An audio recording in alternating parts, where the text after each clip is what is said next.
Hi everyone, I'm Nicole and this is Chloe. We both work at Eastern Osteopathy. Today we're going to go through setting up your at-home workstation. So a lot of us are now working from home due to the COVID-19 situation, so here are some helpful tips for you. So first of all, working from the kitchen table or desk if you've got a study, avoid working from bed or sitting in the couch and doing your work like that. Then once we're sitting down, feet planted on the ground. If we don't quite reach the ground with our feet, then getting a footstool to prop them up a little bit, and also avoiding crossing our legs.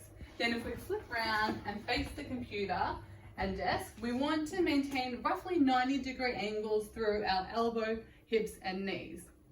Then when setting up the monitor, arm distance away from our body and ideally eyes in the top third of the screen. So this one's a little bit low for me, so what I would do is grab an old textbook or an old yellow pages and prop up the screen a little bit so it's at more that ideal height for myself. Then we've got keyboard and monitor, so if you can, grabbing one that's not attached with cords, so then we can kind of make everything at the nice level, especially if we're working from a laptop and we need to prop that up.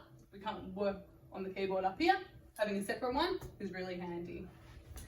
And while it's not always possible to have the perfect setup when we're unexpectedly working from home, some things that you can really focus on is making sure that you're in a position that you can breathe properly and that you move regularly. So with breathing, you want to make sure you can expand through your lower rib cage, and so your diaphragm has room to descend, because if we're not sitting properly, you can't get that good expansion when you breathe, and that's not ideal. So hopefully we can be in a position sitting like this so you can breathe properly, but if you can't have that setup going on, at least make sure you can get a good breath in, which will really help dampen down the sympathetic nervous system, like our fight or flight system, which I think we're all feeling a bit more at the moment.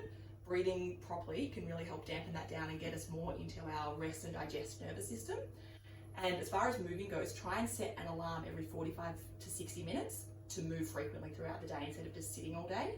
Recent studies are showing that having a good movement practice throughout your day is more beneficial than just having a good workplace setup.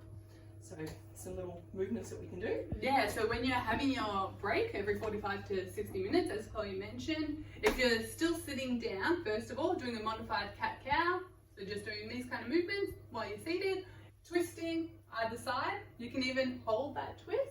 So when you're holding a twist to make a stretch, hold it for at least 30 seconds. Other good things is getting down on the floor. Hopefully, kids are jumping at you or pets trying to get you. So if you have a quiet space, doing cat-cow on the floor, child pose, even adding a bit of a side stretch to stretch out either side of the body. And also needle and thread is a really helpful exercise as well. The needle and thread. Threading the needle. Sorry, threading the needle. That's the one. We can make up some words. Yeah. But if you have any questions about that at all, feel free to give us a call.